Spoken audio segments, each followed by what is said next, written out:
Hello, welcome to the first blind commentary of Made in Abyss. I have no clue what the show is. Actually, I do have an idea what the show is about. It's about two little children going and exploring the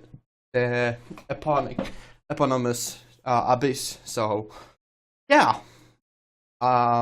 that's about all of my base knowledge. If you want the full extent of what I know, I know. I think one of the characters' name is Rico or something, and I have some basic knowledge about the show, about that it's dangerous, and I know about the kind of abyss sickness or whatever it was called, and I know about the group dynamic a little bit. If you want the full extent of what I know, go watch Super iPatch Wolf's video of why you should watch Made in Abyss. It's a really good video, and he's a very good content producer just in general, so if you're sub to me, why aren't you sub to him? But yeah, so let's just get on with the show proper. I hope I'm not going to block anything important, but it's inevitable that I will be blocking something, and it's good that way, because you should watch the show on your own first. But regardless, the link to the full video will be in the description, so yeah.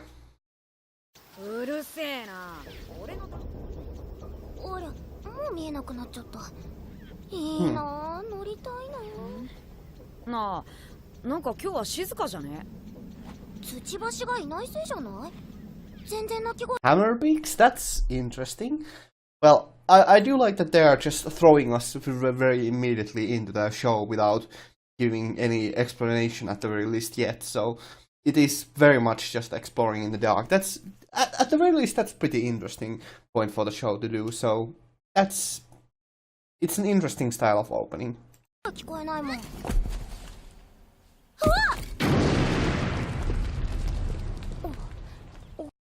Well, it's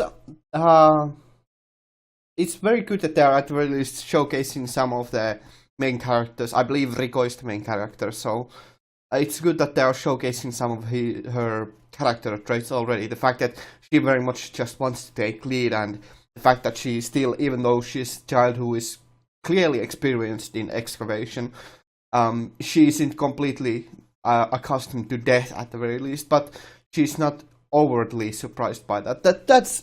It's good to have established character traits very quickly. So yeah, that's positive.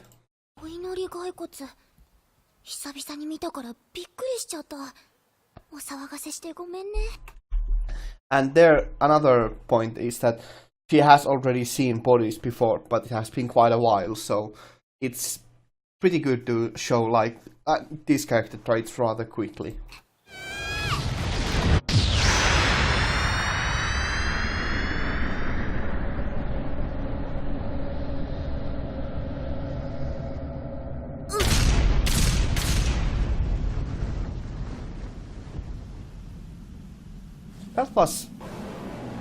That was a very cool effect. I wonder what that was. I think that must be the second main characters. That I think he has some kind of energy cannon in his arm. So was that it? So yeah, that's pretty obvious now that it was his. I still think that the name of that weapon is Incinerator Cannon, but that seriously is quite powerful.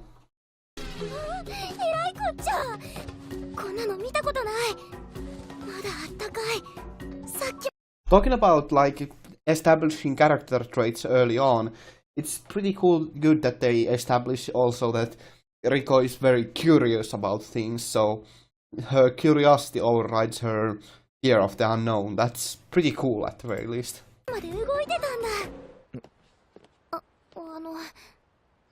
I have very little to say.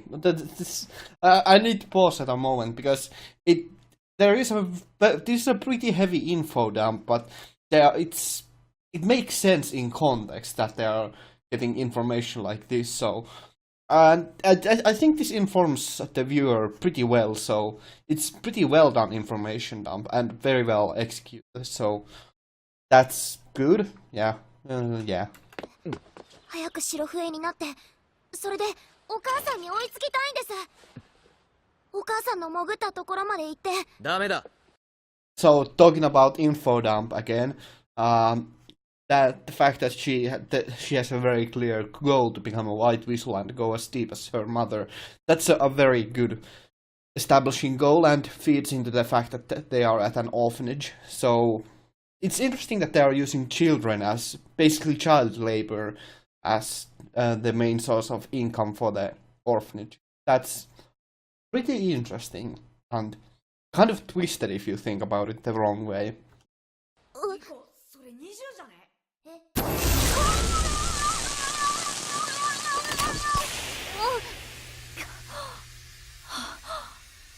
What kind of electrocution chair did they set him up to? That's dangerous.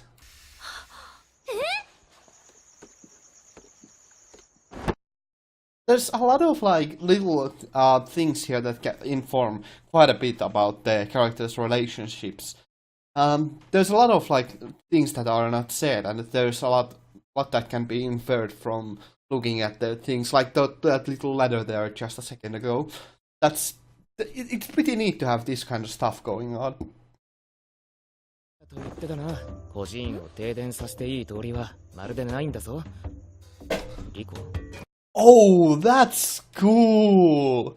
That's really cool. Grappling hook arm. 聞いてるか。それにしても腕が伸びるとは。伸びる金属の腕。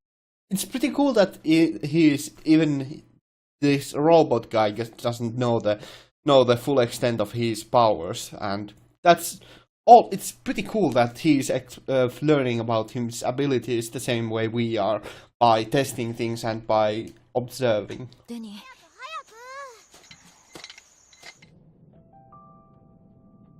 I wonder if that helmet also has some special powers, considering that most things with Reg, I suppose, are quite special. I think they all have purpose, such as...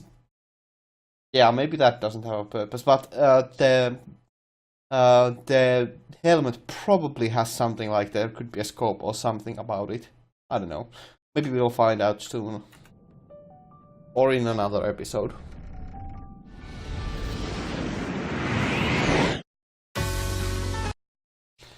That's pretty cool. I will be watching the ending on my own, and probably the preview as well. But now let's get on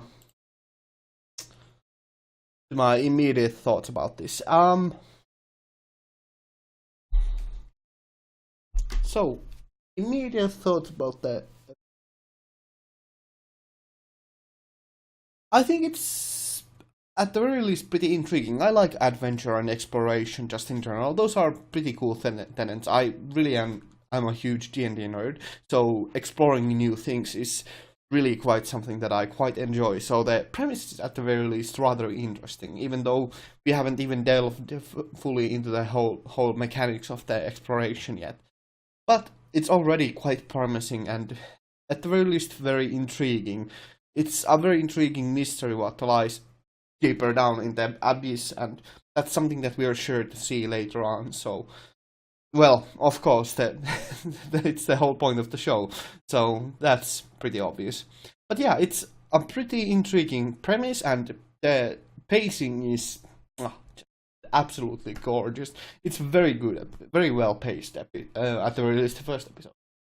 And it has a lot of information in it, and it has set up a few characters already, and it has introduced us to our main two characters, so, and even marginally to their abilities.